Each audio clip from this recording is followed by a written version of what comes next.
जाने पर खर के एक अकम्पन नामक सैनिक ने, जिसने किसी प्रकार से भागकर अपने प्राण बचा लिए थे, लंका में जाकर रावण को खर की सेना के नष्ट हो जाने की सूचना दी। रावण के समक्ष जाकर वह हाथ जोड़कर बोला, हे लंकेश, दंडकारण्य स्थित आपके जनस्थान में रहने वाले आपके भाई खर और दूषण तथा उनके 14 सहस्त्र सैनिकों का वध हो चुका है।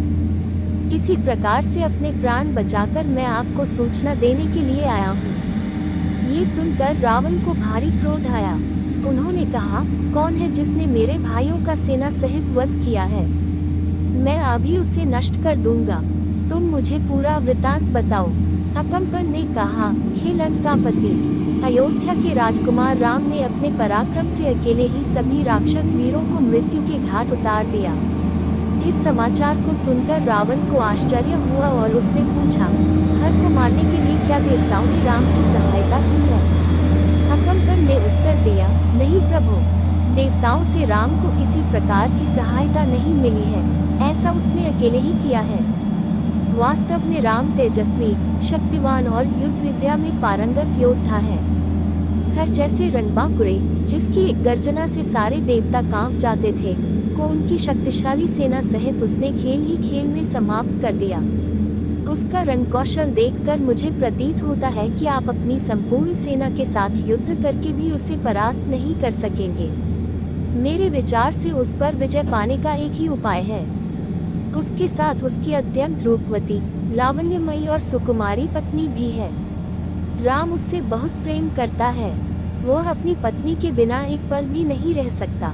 मेरा विश्वास है, यदि आप किसी प्रकार उसका अपहरण करके ले आए तो राम उसके वियोग में स्वयं ही मर जाएगा।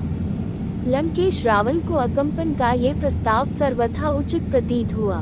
तत्काल ही वह अपने दिव्य रथ पर सवार हो आकाश मार्ग से उड़ता हुआ अपने परम मित्र मारीच के पास पहुंचा। बिना किसी पूर्व सूचना के रावण को अपने सम्मुख पाकर मारीच बोले, हे लंकापति, आज अचानक ही आपके यहाँ आने का क्या कारण है? आपकी इतनी हड़बड़ी देखकर मेरे मन में नाना प्रकार की शंकाएं उठ रही हैं। लंका में सब कुशल तो है? रावण ने कहा, मैं एक विशेष कारण से ही यहाँ आया हूँ। अयोध्या के राजकुमार राम ने मेरे भाई खर और दूषण को उनकी सेना सहित मार डाला है। अब मैं चाहता हूँ कि राम की पत्नी का अपहरण कर लूँ और इसके लिए मुझे तुम्हारी सहायता की आवश्यकता है। सीता के वियोग में राम बिना युद्ध किए ही तड़प तड़प कर मर जाएगा और मेरा प्रतिशोध पूरा हो जाएगा। रावण के वचनों को सुनकर मारीच बोला, हे लंकापति, तुम्हारा यह विचार सर्वथा अनुचित है।